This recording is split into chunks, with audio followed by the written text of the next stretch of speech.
Queridos irmãos e irmãs, estamos mais uma vez no nosso programa Jubileu da Esperança, estudando, refletindo, meditando sobre as 4 principais constituições do Concílio Vaticano II. E nesta primeira série de programas estamos refletindo sobre a Dei Verbum, que é aquele documento do Vaticano II que fala sobre a revelação, sobre a palavra de Deus, Deus que se torna acessível ao ser humano e que nos dá o dom da sua palavra. Aqui quem fala é o Padre Jorge Ricardo Valois, vigário da Paróquia São Francisco de Assis, na Boca do Rio, e secretário de pastoral da nossa arquidiocese. E hoje nós temos a alegria de contar com a presença do Padre José Carlos, mais conhecido como Padre Zeca, que é assessor do Serviço de Animação Bíblico-Catequética da nossa arquidiocese. Olá, Padre Zeca, seja muito bem-vindo ao nosso programa Jubileu da Esperança. Olá, Padre Jorge Ricardo, uma alegria mais uma vez estar aqui com vocês, com todos vocês, participando deste programa que para mim, que está preparando toda essa arquidiocese para o grande jubileu de esperança, peregrino de esperança, promovido aí pelo Papa Francisco, agora em dezembro, né, ele vai lançar oficialmente. Então, esse programa já é uma porta aberta para compreender mais o nosso jubileu e adentrar ao conhecimento dos documentos conciliares, né, documentos, as constituições dogmáticas da nossa igreja. Muitíssimo obrigado mais uma vez por essa oportunidade de estar aqui com vocês.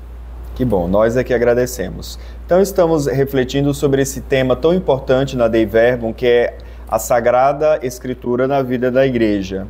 E sabemos que o desejo dos padres conciliares era que, de fato, a palavra de Deus estivesse na mão das pessoas, ela fosse acessível às pessoas e até mesmo às pessoas que estão fora da Igreja Católica.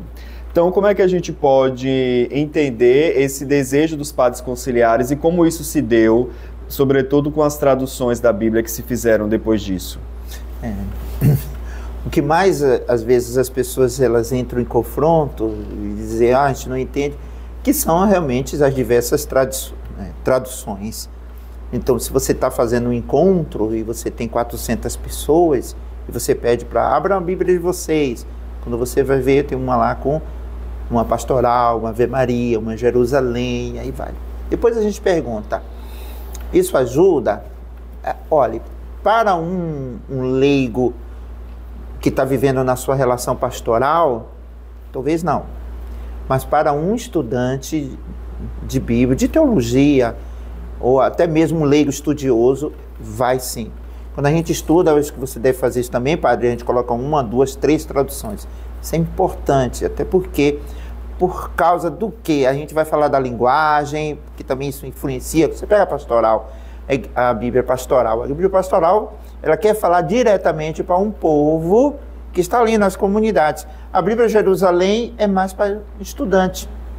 Até por quê? Porque as notas de rodapés, né, trazem a gente diz, os paralelos que são importantes, né, das compilações das ideias.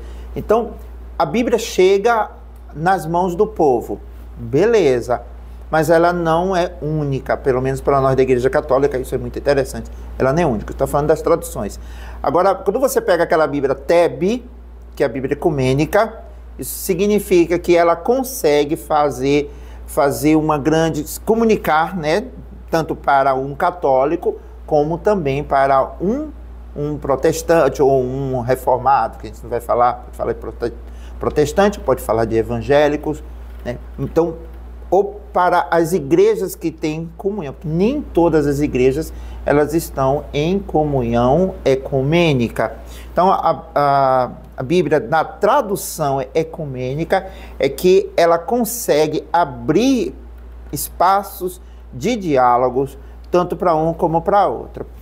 Isso nas diferentes tradições, ou nas diferentes traduções, tanto do grego como também do hebraico, ou mesmo do latim. Observem, né? Nós vamos falar da Virgem Maria, a Virgem Santíssima. Quem é que vai usar essa linguagem da Virgem Santíssima? Os católicos. Então, já no ecumênico, você vai falar, sim, a Maria. Nós não vamos usar como poderia usar em alguma tradução, Nossa Senhora. Os outros irmãos não a veem ela como Nossa Senhora, mas veem simplesmente como Maria, a mãe de Jesus. Então é muito interessante esse esforço também que a Igreja pediu após o Vaticano II de uma tradução ecumênica da Bíblia, né? Sim.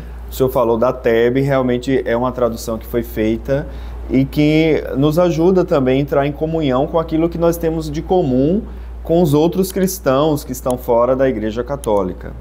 Então é muito importante isso, né? Esse desejo do Concílio Vaticano II de manter esse diálogo com os outros cristãos, mas não só com os outros cristãos.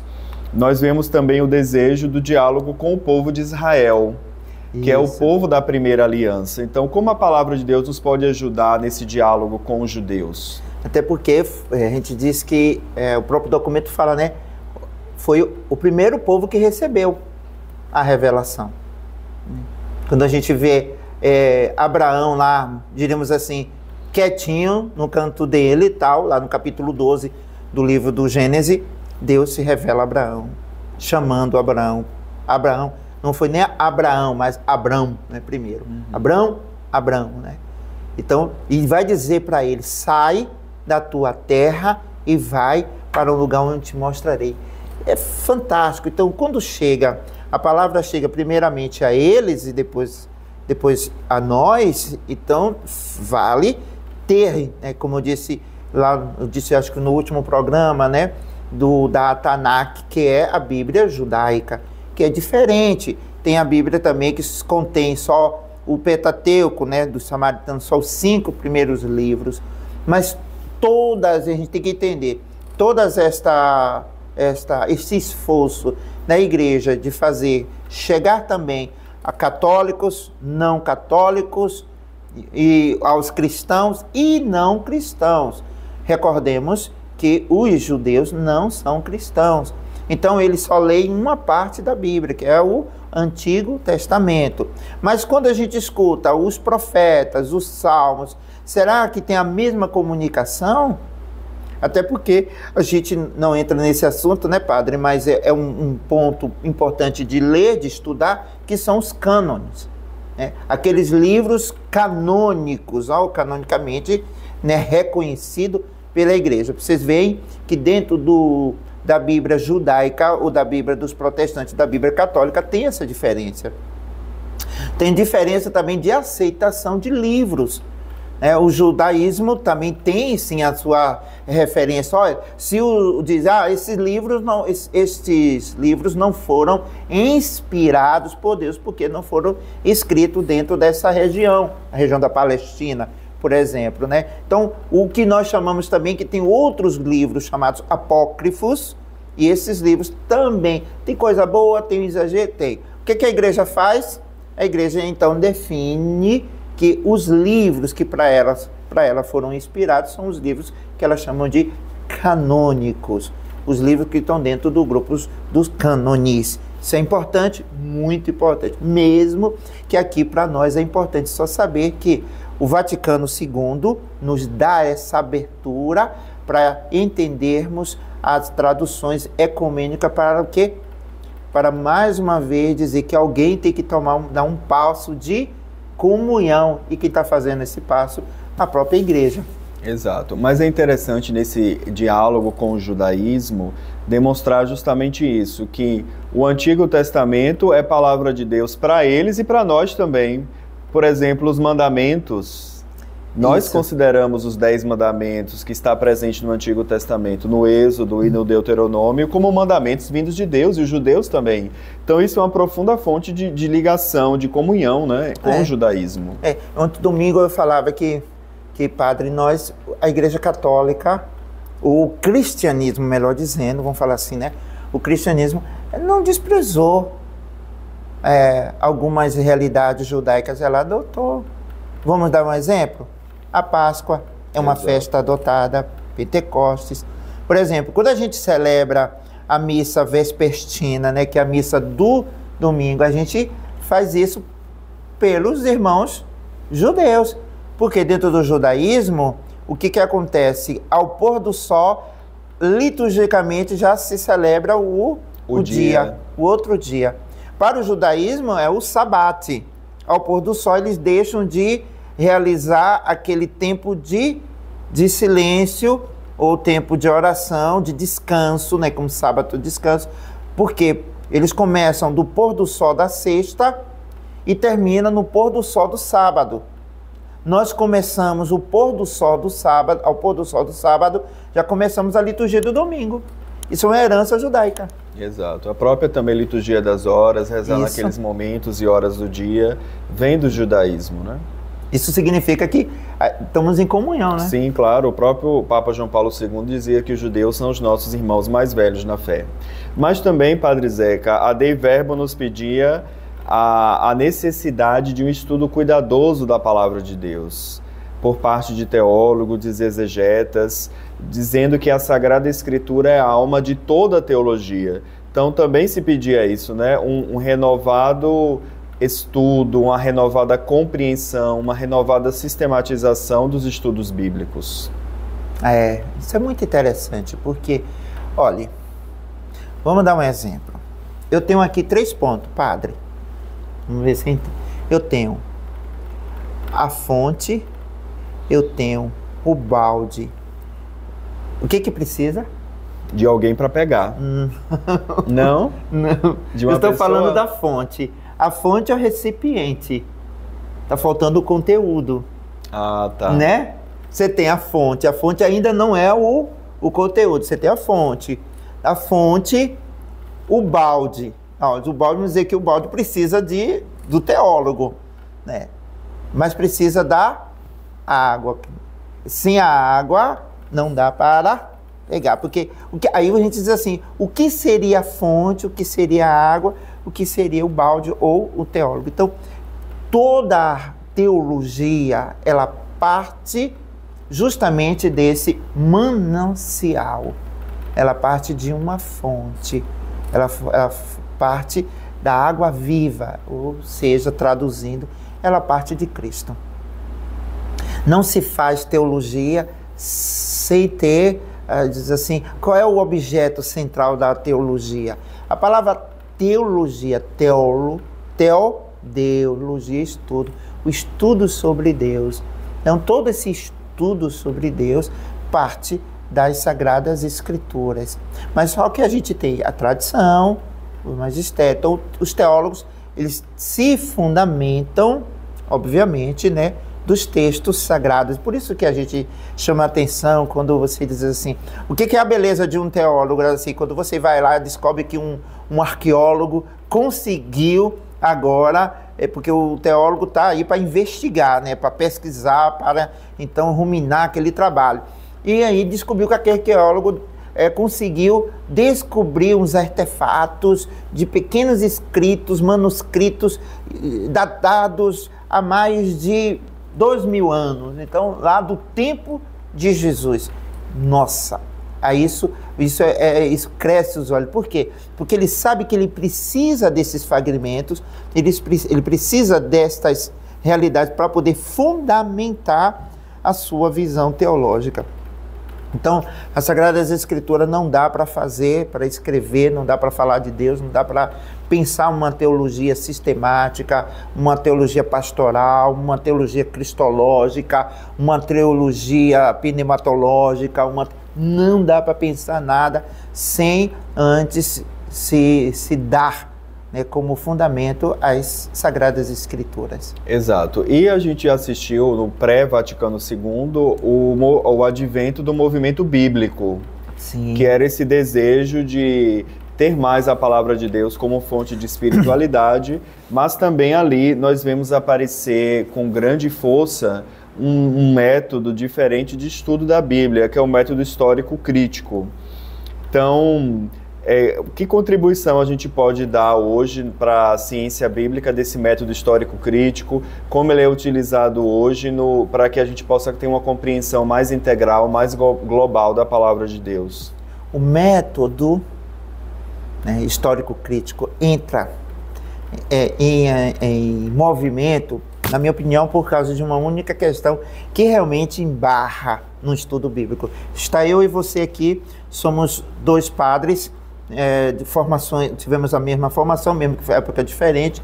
Mas, padre, quando eu pego uma perícope de um texto sagrado, e você também pega a mesma perícope do mesmo texto sagrado, se nós nos determos das nossas anotações acadêmicas, vamos falar igualmente. Mas se nós partirmos de uma meditação pessoal, as interpretações, elas serão diferentes. Então isso significa dizer que, para mim, o que embarra muito aqui são o que nós chamamos das interpretações. Veja, até mesmo no diálogo ecumênico, há diferentes compreensões interpretativas. A gente até diz que muitos acham de dizer a interpretação bíblica é livre. Por isso que o método entra assim. É verdade que, como é que a gente vai, então, crescer na compreensão se não fizermos críticas? Que críticas eu faço? Esse método crítico chega justamente para desvalorizar? Não, não é para desvalorizar. Alguns teólogos conseguem, então, dizer assim, não é que você possa pensar que este assunto aqui, ou essa interpretação, ele é um axioma, é uma interpretação axiomática. Indiscutível, né? Não tem como se discutir. Por exemplo, quando nós pegamos situações que há mesmo na própria Bíblia, se existe, Deus deixou de forma oculta, para que nós, de forma muito enigmática, chegasse até lá, sobre situações de concepção, de virgindade, de encarnação, de ressurreição. Todos esses temas, eles requerem muito uma visão crítica a partir das interpretações que trazem. Porque a gente não escuta tudo dizendo assim, tudo isso aqui é uma verdade bíblica, ou seja, incontestável, não tem como a gente contestar. Não dá para fazer isso. Os teólogos, os biblistas, os exegetas, esse povo está muito bem preparado para poder pegar um texto, dizer o que está atrás deste contexto do texto bíblico, né? Por exemplo, padre, vamos falar rapidinho. Quando a gente fala da samaritana, você vai escutar muitos biblistas, muitos teólogos, muitas interpretações dizendo que trata-se de uma prostituta. Uma prostituta, na sua condição mesma de promover ou ganhar seu sustento a partir do seu corpo, de forma muito real? Ou como você pode fazer, dizer assim, não se trata de uma prostituta, naturalmente falando, mas de uma mulher que religiosamente vive uma prostituição. Como assim? Porque quando Jesus diz, traga seu marido, e ela diz, eu não tenho, porque... Aí Jesus disse, fala a verdade, porque teve 5 maridos, e o que você tem não é teu marido. Jesus está falando justamente dos ídolos. Então, como ela vem lá daquela região lá da Samaria, que se contaminou, vamos dizer assim, usando as aspas, muito com os assírios, isso significa que ela tem ídolos. É porque eram 5 povos que foram fazer parte da Samaria depois do exílio. Isso, padre. Aí tá vendo que a samaritana representa o povo samaritano. A figura feminina sempre representa a comunidade. Exatamente. Então isso a gente nos ajuda a entender o método histórico crítico. Isso. Que é um método que valoriza muito os gêneros literários, a forma em que a Bíblia foi escrita, né? E aí eu retomo ainda a samaritana para dizer, mas olha só, a gente tem essa discussão aqui que o padre traz. Então você vai dizer, a samaritana saiu meio-dia para buscar água porque ela era uma prostituta. A prostituta como? Que fazia vida. Imagine que atrás disso, quer dizer, ela estava lá representando 5 povos naquela época, né? Que viviam, tinham 5 deuses, então os ídolos. E Jesus estava falando como um esposo, mas o verdadeiro esposo. Mas por quê? Porque quando você mergulha nos textos sagrados, você vai ver que os discípulos, quando vê para a samaritana lá no poço, eles veem a imagem que o judeu do primeiro século já sabia. Um estrangeiro, uma mulher e um poço, significa igual a um noivado ou um casamento. Um estrangeiro, Jesus, a mulher samaritana e o poço de Jacó.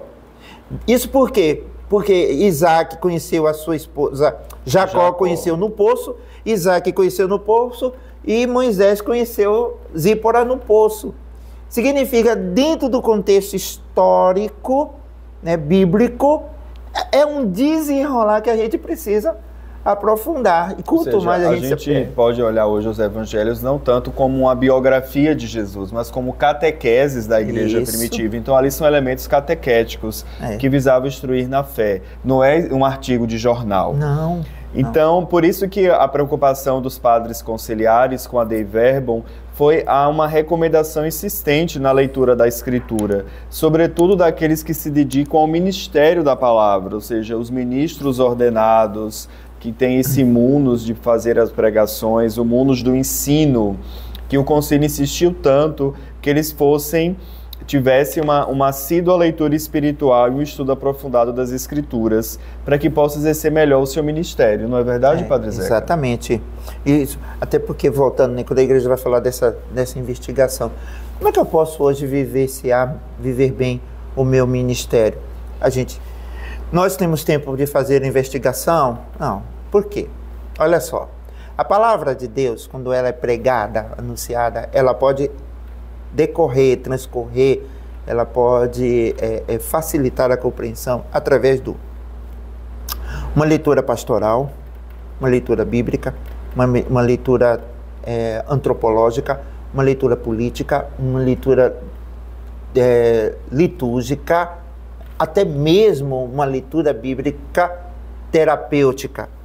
Tudo isso é comum. A palavra de Deus, ela está muito na verdade, ela contempla todos os outros segmentos, todos os outros temas, todas as outras realidades, tanto físicas como também espiritual. A palavra de Deus, ela é realmente um livro completo, ela não se esgota, até porque quando São João termina o Evangelho dizendo, tudo que Jesus falou não foi escrito, porque se fosse escrito, livraria nenhuma caberia, biblioteca nenhuma caberia. Então, isso aqui significa dizer que ela realmente domina a palavra de Deus toda a esfera, né? Tanto a espiritual acima, como também a humana abaixo. Ela se encaixa perfeitamente. Para nós motivarmos o nosso ministério, nós fazemos uma experiência da palavra de Deus. Fazemos uma experiência, e essa experiência ela é diária. O contato com a palavra é que vai motivar, que vai também abrir, dilatar a inteligência, fazer com que eu compreenda os efeitos políticos. Porque quando eu leio no Concílio Vaticano II, aqui no Dei Verbum, aqui no parágrafo 23, quando ele diz, a esposa do Verbo encarnado, isto é, a igreja ensinada pelo Espírito Santo, reforça-se por seguir uma inteligência cada vez mais profunda das Sagradas Escrituras. Depois, a Sagrada Escritura, dentro da compreensão teológica, aí ele diz, a teologia apoia-se. Entende? A teologia apoia-se como em seu fundamento perene a palavra de Deus, escrita na Sagrada Tradição. E aí vai desenrolando, né? Os padres conciliares, o que a contribuição deles para nós, né? Para essa geração e tanto para as outras. E o que é mais importante para mim é pensar que nós, que aqui estamos, celebramos, temos contato, pregamos para o povo, fazemos meditações bíblicas, mas nós não conseguiremos passar para as outras pessoas de forma muito clara, vivencial, se antes não experimentássemos. Então, a palavra de Deus, ela é um bem para mim, para poder ser um bem para o outro, quando ela é efeito de transmissão. Não existe palavra de Deus se ela não acompanha a sua própria realidade.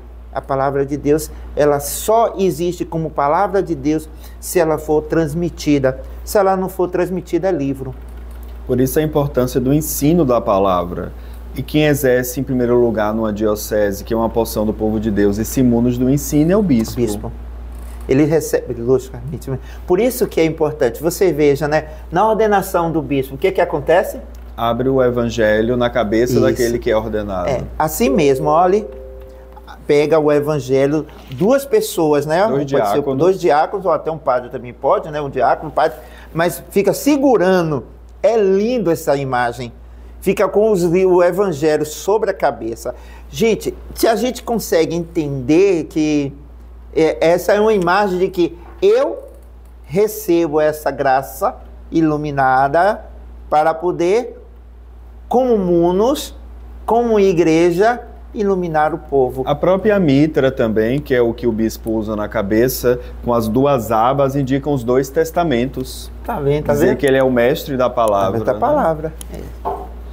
Muito bem, então é uma graça muito grande que nos é comunicada na igreja, né? Esta palavra de Deus que nós recebemos da própria comunidade de fé e que ela nunca contrapõe ao ser humano. Não. Então a palavra de Deus, ela nunca vem ao encontro do ser humano para aniquilá-lo, para destruir a sua liberdade. Ela não anula os desejos autênticos dos seres humanos, mas pelo contrário, os ilumina e purifica. Que tem pessoas que olham a palavra de Deus como uma ameaça, como algo que vai de encontro aos seus anseios de felicidade. Mas não é assim, né, Padre Zeca? Não, até porque, qual é o efeito da palavra? Olha, dá um exemplo. O capítulo 8, 35, 33, 32, 35 dos Atos dos Apóstolos tem uma narração fantástica, que é Filipe que é tomado, porque quem faz isto é o Espírito Santo. O Espírito Santo, que por isso que Jesus diz lá na sinagoga, né? O Espírito de Deus está sobre mim. O Espírito suscita Filipe e bota Filipe numa carruagem que estava indo para Antióquia, quando o eunuco estava lendo o texto do profeta Isaías. Porque o Espírito viu o anseio, o desejo daquele homem de poder crescer. Eu digo que a palavra de Deus, ela tem um efeito muito libertador quando é acolhida. Então, o Filipe pergunta, entendes o que lê? Não, porque não tem ninguém que me explique. E Filipe começa a explicar. O que é bonito? Quando o Filipe termina a explicação, ele chega e diz, ali tem água, o que precisa para eu ser batizado? Qual é o efeito da palavra? O desejo de ser de Deus. O desejo de pertencer à família de Cristo. Então, ela não me oprime, ela me liberta. Agora, quando eu não quero essa libertação, a primeira coisa que eu faço, São Jerônimo diz, ignora. Se eu ignoro a Cristo, eu ignoro a sua palavra. Se eu ignoro a palavra, eu ignoro a Cristo. Entende? É uma escolha. E Deus não faz com que ninguém se sinta oprimido por ter escolhido. Por isso que o Padre Jorge diz, ela não tem um efeito de te prejudicar. Ela quer mudar a sua vida. Quando Ezequiel falava para o povo sobre uma mudança de vida, uma mudança de postura.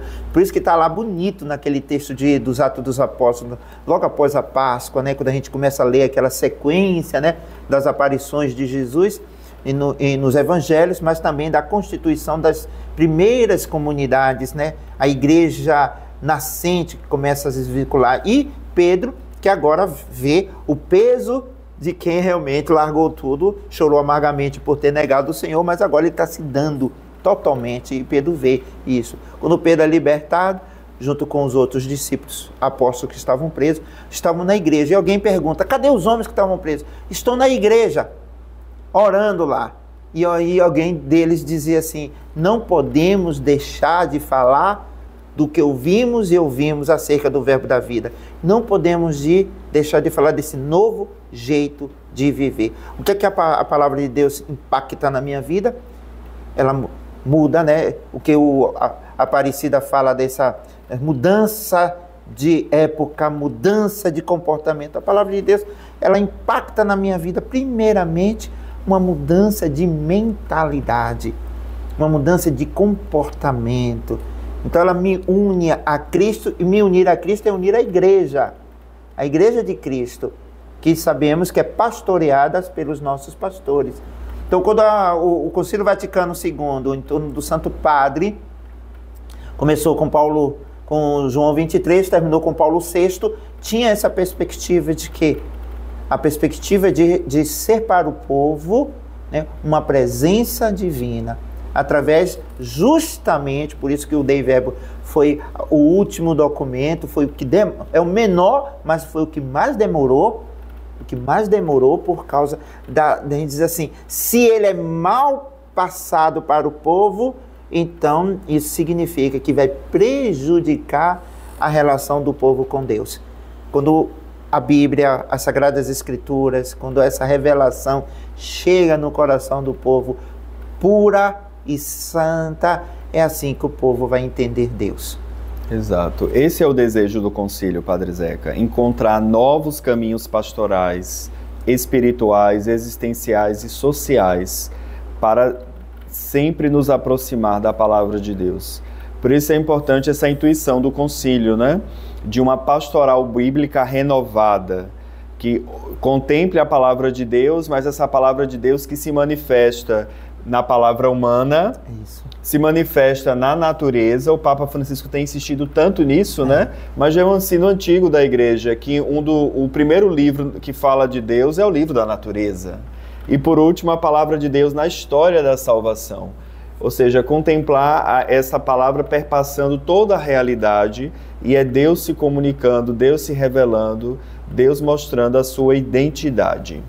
Então, nós agradecemos ao Padre Zeca por essa presença hoje aqui no nosso programa e voltamos na próxima semana, agora já iniciando o estudo e a reflexão de uma outra Constituição do Concílio Vaticano II, a Sacrosancto Concilium, agora sobre a liturgia. Obrigado, Padre Zeca. Obrigado, Padre Jorge, mais uma vez, a todos vocês, né? A gente sempre se coloca disponível, principalmente quando tem que falar de temas que nos anima muito na nossa vida, na nossa caminhada. Muito obrigado e fique com Deus, viu? Amém. Deus abençoe. Até o próximo programa.